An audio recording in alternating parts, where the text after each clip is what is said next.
Hello everyone, আসসালামু আলাইকুম। Welcome to my new another video. আশা করি আপনারা সবাই ভালো আছেন। তো চলেন আজ আপনাদেরকে দেখাবো আমেরিকার রাস্তায় কীভাবে মানুষ নতুন নতুন জিনিস ফেলে রাখে। এই সোফাটা দেখেন হয়তোবা সে কয়েক বছর ইউজ করেছে, তো এখন সে সোফাটা রাস্তায় ফেলে রেখেছে। তারপরে টিভিটা হালকা ক্রাশ করা, সেই টিভিটাও সে রাস্তায় ফেলে রেখেছে, কারণ সে নতুন টিভি নেবে, সে নতুন সোফা নেবে। এরকম বাচ্চাদের অনেক কিছু রাস্তায় ফেলে রাখে মানুষ, হয়তোবা বাচ্চা বড় হয়ে গেছে, ক্যান ফুড থেকে শুরু করে অনেক কিছু। তারপরে ড্রেসিং টেবিল, চেয়ার, টেবিল, এরকম অনেক কিছু রাস্তায় পড়ে থাকে।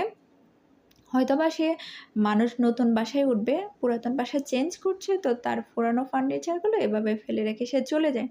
কারো যদি ভালো লাগে তখন সে সেগুলো তার কাছে নিয়ে নেয়, কোনো সমস্যা নেই। তো এরকম রাস্তায় অনেক কিছু পড়ে থাকতে দেখা যায়। তো আমার ভিডিওটি যদি আপনাদের ভালো লেগে থাকে প্লিজ লাইক করবেন, কমেন্ট করবেন, শেয়ার করে পাশে থাকবেন।